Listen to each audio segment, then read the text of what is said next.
Giving all praises, honor, and glory unto Yahweh, Bahashem, Yahweh Shai, Bahashem Rachakodash. Double honors to the elders and apostles of Great Millstone, and peace and blessings to the 144,000 and the rest of the elect. All right, it's Brother Tazapai here with you again with another lesson. And for today's lesson, we're going to go into the first woe, and that is to say, the first world conflict, all right, which is prophesied here in Revelation chapter 9.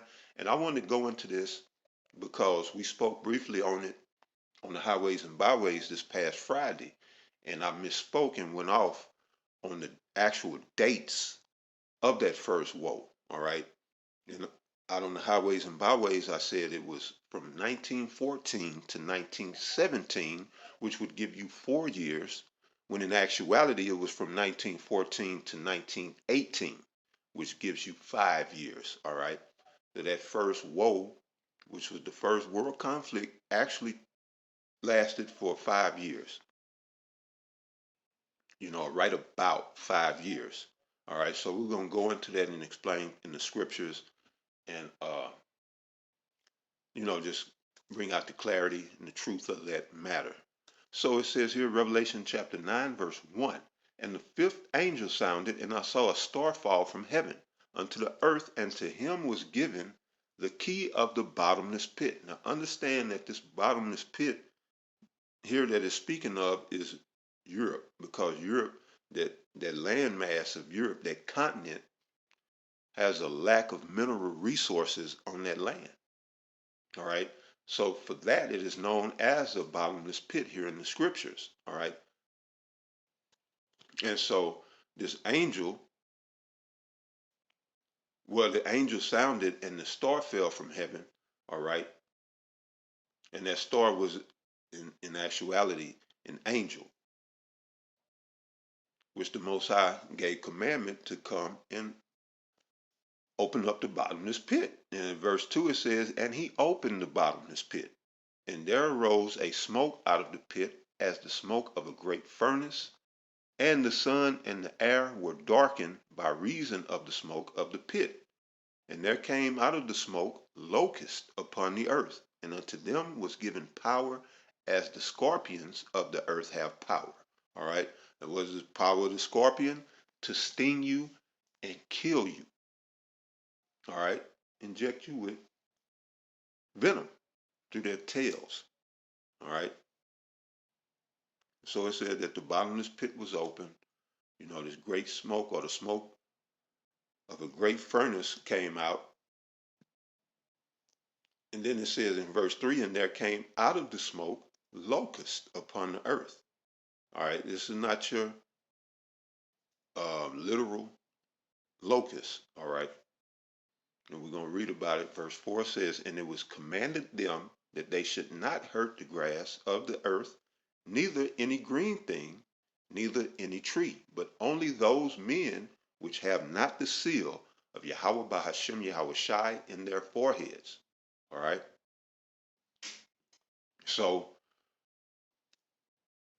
to break this down, it says, and it was commanded them, the locusts, that they should not hurt the grass of the earth, neither any green thing, because it's not actual locust. All right.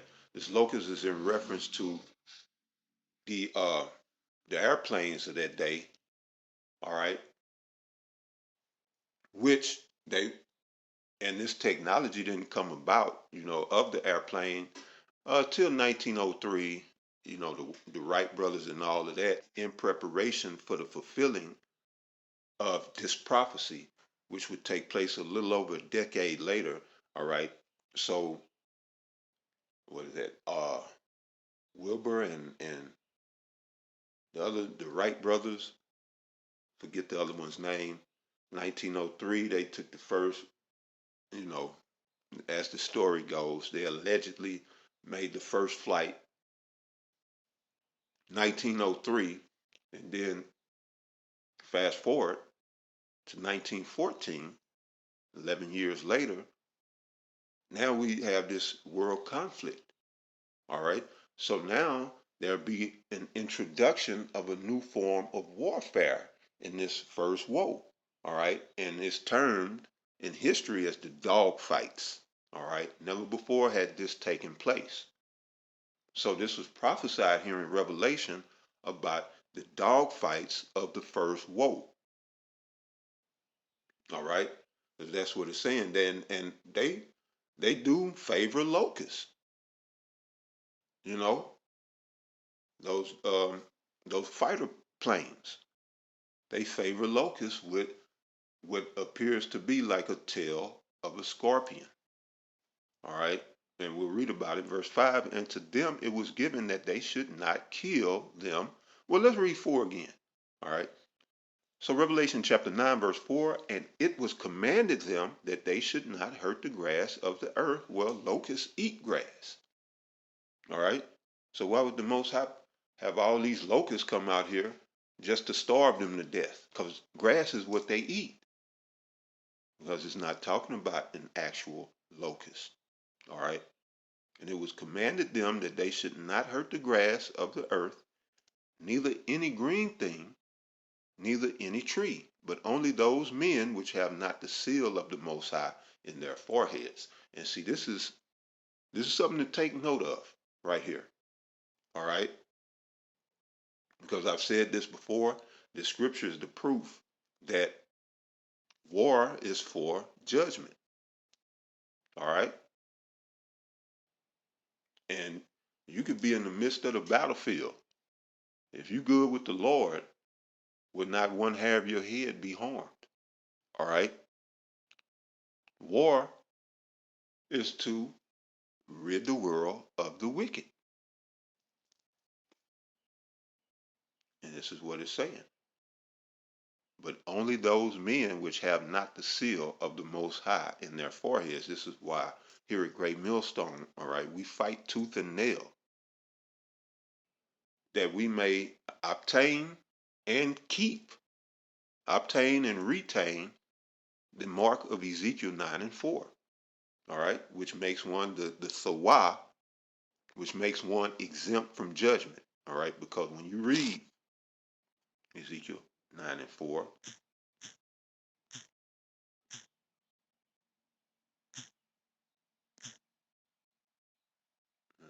bear with me 1 second. Come on, man.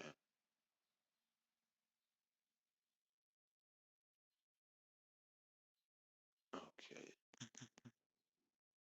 here we go. Ezekiel chapter 9, verse 4, it says, and the Lord said unto him, go through the midst of the city, through the midst of Jerusalem. Right. Through the midst of the so-called Negroes, Latinos, and Native Americans predominantly. Predominantly, but wherever else,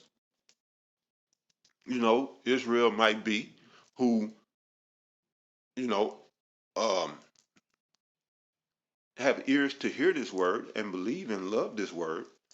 You might be calling yourself Chinese or Indian. You might be calling yourself Middle Eastern. But the truth of the matter is, you're a Hebrew Israelite by nation, by blood. All right? Because we have been scattered. All right? And the blessing has always been on Israel as a whole, some tribes more than others, but the blessing has been on all Israel as a whole to be fruitful and multiply. All right. So when we were scattered to the four winds, we still multiplied, we still reproduced. All right. We are most fruitful people. You see? So there are Israelites all over the globe. All right. Coming in all shapes, sizes, colors, and everything else. But if they're farther, if they come from the seed of an Israelite, it doesn't. This ain't a thing of looks. All right. The Lord ain't coming to save people based on their looks. It's coming based on the heart. The Most High say, I try to reign, and not just the heart of anybody, the hearts of Israel. All right. Now it says again, Ezekiel 9 and 4, and the Lord said unto him, go through the midst of the city, through the midst of Jerusalem. and set a mark upon the foreheads of the men that sigh and that cry for all the abominations that be done in the midst thereof. All right. So looking at this word mark, because this is what, you know, this is what the sincere men of Israel are, trying to obtain and retain. Okay. And the word there is thawah. That's the tha and the wa, two characters, thawa. And it says desire, an outline of biblical usage, desire, mark. And then definition 1a, mark in parentheses as a sign of exemption from judgment. You see, as a sign of exemption from judgment, we're trying to, because we know this third woe is coming, and we want that same protection that the men of the Lord had in the first woe. All right, you see what? So why?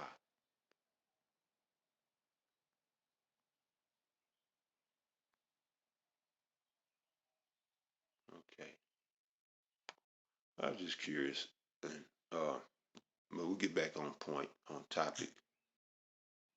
All right, so that was the point there, that the Heavenly Father has sent angels throughout the midst of Jerusalem, throughout the midst of the people of Israel. All right, worldwide, to set a mark upon the foreheads of the men that sigh and that cry for all the abominations that be done in the midst of the world. All right, in this wicked kingdom.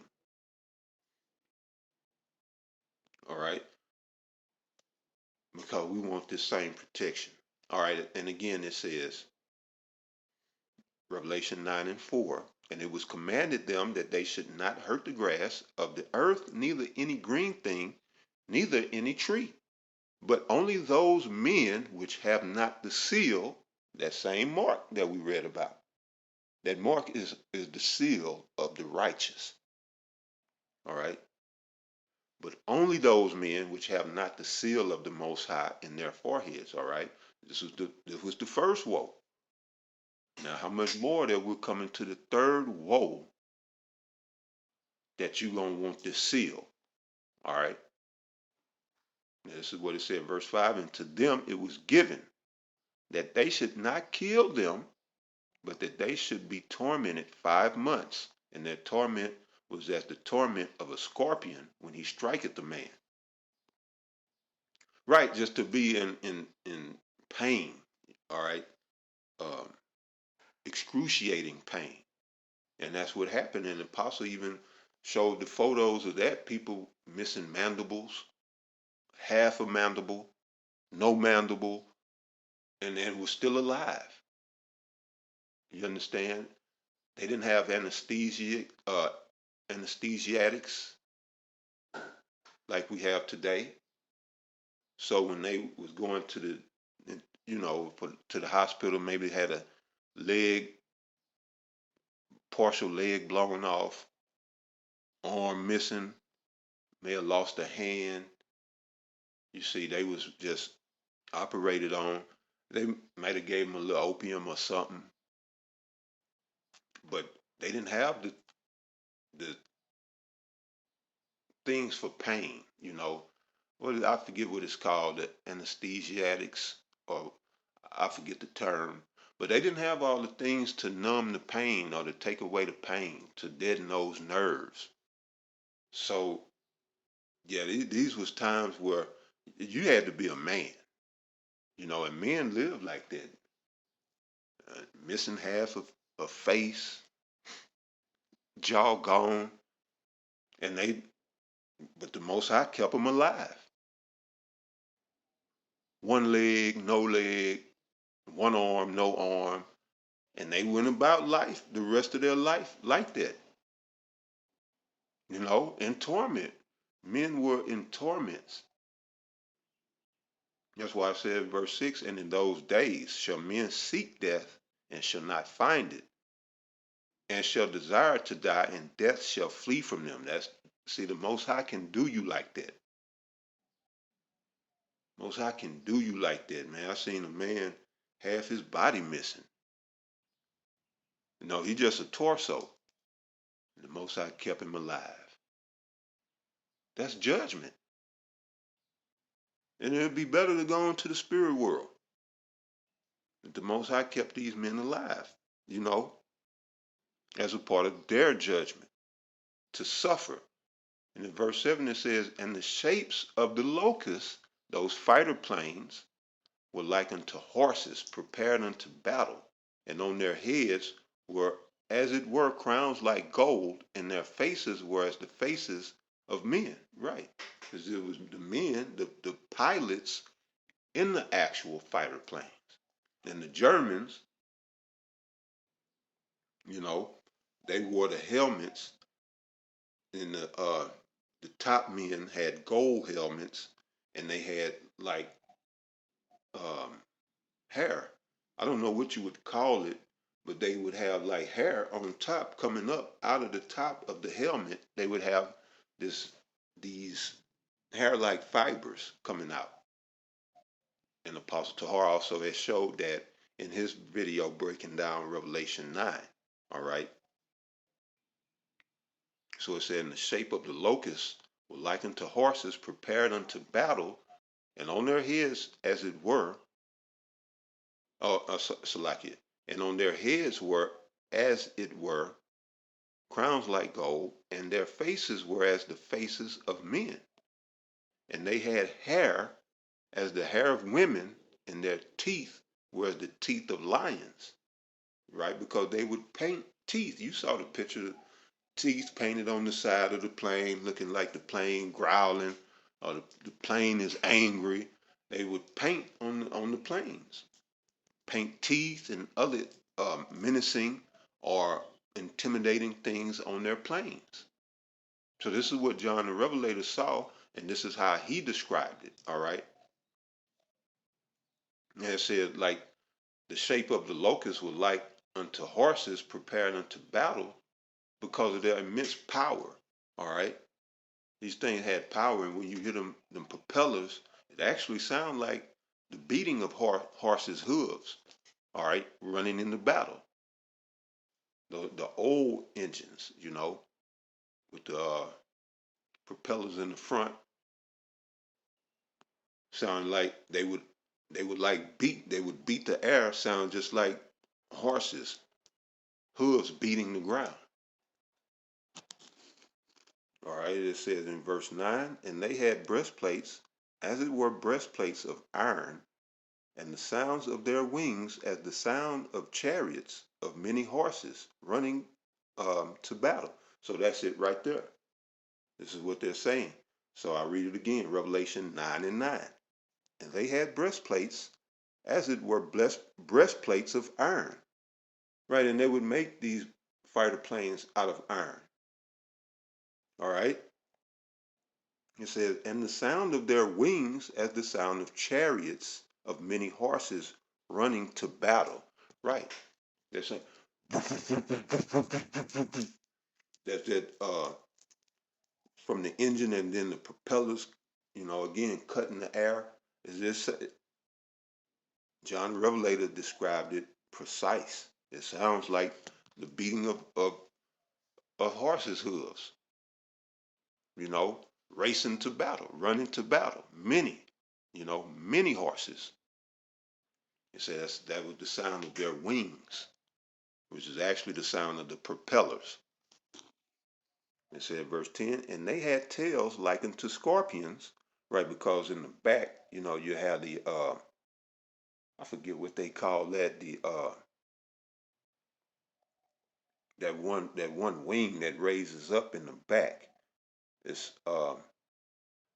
it's not technically a wing, but it's for the plane stability and to help them steer, you know, and it's raised. It's like a raised hump. So this is what John the Revelator was seeing and describing here. And they had tails like unto scorpions, and there were stings in their tails, and their power was to hurt men 5 months. All right. So we mentioned 5 months up in verse 5. And so here again, it speaks about the 5 months again. Now, these 5 months is in reference to the 5 years of the first woe, which was from 1914, that's one, 1915 is two, 1916, that's three. Then you had 1917, that's the fourth month, 1918. All right, that's 5 months or 5 years of this first woe from 1914 to 1918. It says in verse 11, and they had a king over them, which is the angel of the bottomless pit, whose name in the Hebrew tongue is Abaddon. Right? In the Hebrew, we say, Abadwan. So that's what it's saying. The destroyer or destruction, Abadwan. Yeah, destruction. That's in the Hebrew, it said, but in the Greek tongue had his name Apollyon, which is the destroyer. So this is the king that they have over them. All right. And that same spirit is on them today. All right. They're still under this king, the destroyer, because look at the world. All right. The world 1990, well, even after the war, before the war, you know, early 1900s, we'll say, the world still had good water. Well, just here in America, let's speak about America. It was clean air. There was still clean water, clean lakes and rivers, brooks and streams. You see, but you'll be hard pressed to find some of that today because they're still under this king, and this is why they want to go to this third woe because they're still under this. Uh, Apollyon is still over them. It says, and they had a king over them, which is the angel of the bottomless pit. You see? That's that star that came, whose name in the Hebrew tongue is Abadwan, but in the Greek tongue had his name Apollyon. So Apollyon is the angel of the bottomless pit who was given the key to unlock this destruction, to unleash this destruction on the world of the first woe.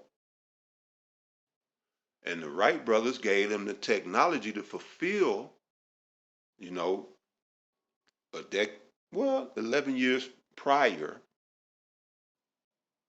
they put together, or they was credited with putting together the first airplane and taking the first flight so that this prophecy could be fulfilled in its time. All right. So it's talking about the fighter pilots, the planes, the fighter planes and the dog fights. And that's why I said it was it was given them, they were commanded that they should not, yeah, it was commanded them that they should not hurt the grass of the earth, neither any green thing, neither any tree, right? Because today, they could come and drop a bomb and just blow all this shit up. But back then, they had the dog fights. They wasn't worried about, dropping bombs.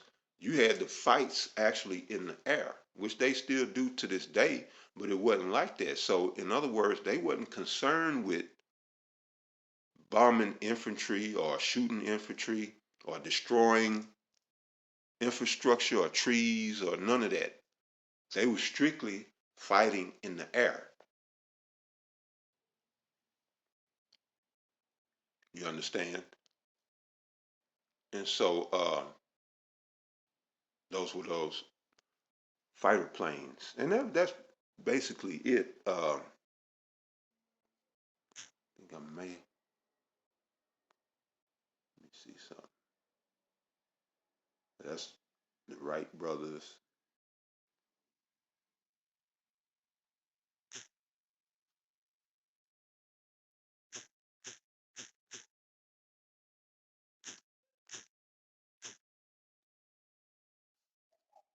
Let's see. Okay, let's see what we can find here. I looked at something earlier, but it's not like. Look at this one. It'll come up. Now you see in the back, the tail is curved. It's like a curled scorpion tail. You know, and if you was on the ground to look up and see that, it would resemble a locust.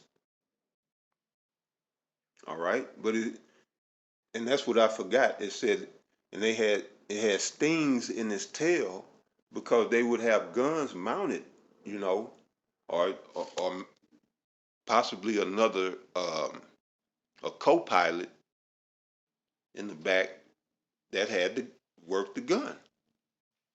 All right, but most of the fighting back then took place in the air. You see, these planes were not fitted for bombs, and I don't even think it could carry anything heavy enough to do any damage. So they fought up in the air. Yeah, a bomb that would really be heavy enough to do some damage, it that plane it wouldn't even get off the ground, more than likely. So yeah, the stings that were in these planes' tails were the machine guns that were attached to these planes.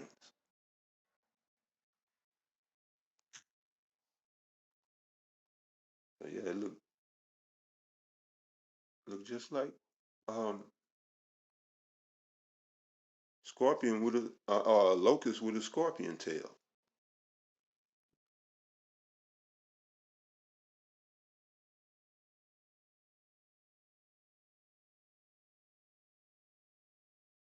And that's the best way, with the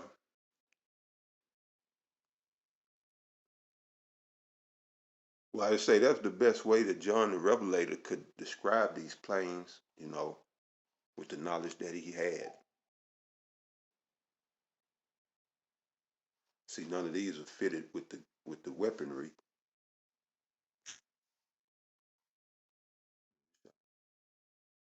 The dog fights. Let's see, it got better be a better picture than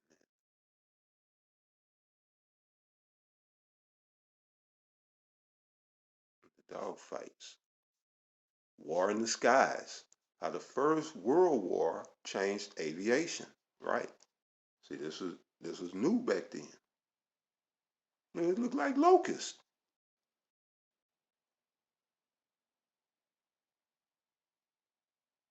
Looked just like locusts. Cause and then again too, you got people that's breaking Revelation 9 down completely wrong. All right. That chapter spoke about the first woe, and we're gonna go back and we're gonna finish it out. But yeah, I mean that gives you an idea. Let's see if I can add this here. See, like the tail of a scorpion, curled up, ready to strike.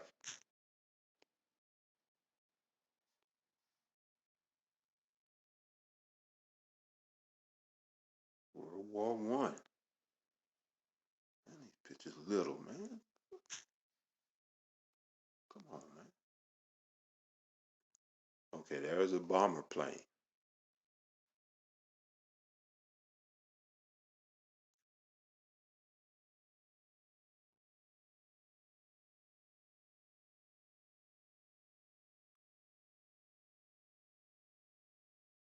But yeah, you get the idea because tell you the truth, they might have actually took the design when the Wright brothers made their plane, and when they started, putting these planes together, they might have designed them after the Locust. I have no way of knowing that, but just going by how they look, there they go. Bam. Look at that. Teeth, teeth of a beast. How did they word it? This is a newer model, but this is what they do. You see, that's what John saw, and then he said, the face of a man. And you see the man's face up there, tail like a scorpion. And again, this is a more up-to-date model, but just giving you a description of what John the Revelator saw. Some good stuff. Right? So yeah, you saw the teeth. So to give you some visuals, let's go back to the scriptures. All right. So there you see verse 8, Revelation 9 and 8. And they had hair as the hair of women, and that's in reference to the German helmets. And they had hair on them. Wasn't actual hair, but it looked like hair. And it would blow through the sky in the wind as they would fly. And it says, and their teeth were as the teeth of lions. Right. Just artwork. This is just artwork. You see, verse 9. And they had breastplates, as it were breastplates of iron, and the sound of their wings was as the sound of chariots, of many horses running to battle. Yeah, them things loud, loud as hell, you know. Verse 10, and they had tails like unto scorpions, which you saw, and there were strings in the, Salaki, and there were stings in their tails, and their power was to hurt men 5 months. Right, from 1914 to 1918. All right, and they had a king over them, which is the angel of the bottomless pit, whose name in the Hebrew tongue is Ibad-1, but in the Greek tongue hath his name Apollyon. Verse 12, one woe is past, right, because it just gave you a description of World War I. All right, which was outlined in Albert Pike's, was it Morals and Dogma, where he spoke about how the Edomites, who had the king Apollyon over them, they had already outlined in early 1800s. Albert Pike outlined a strategy to take over the world by way of 3 world woes. And we just read about the first one. All right, and it was significant. Why? Because it was the first time man ever fought in the air, the dog fights. All right, you got to prophesy that, man fighting in the air. All right, this is new. This is some new technology, new form of warfare. So verse 12, one woe is past, the first world war is past, and behold, there come 2 woes more hereafter. All right, and we know 1939 to 1945 was the second woe, which is already past. So now, all right, we're in preparation. And I say we, I'm speaking about those who believe in these scriptures, all right, who worship the Lord in spirit and in truth, and sincerely trying to, you know, get themselves together to try to be delivered for, the hopeful elect. You know, we're watching and waiting for this third woe, because we know that's where we have the mark of the beast to come, and then behold, that third woe gonna come quickly. And we'll close out on that.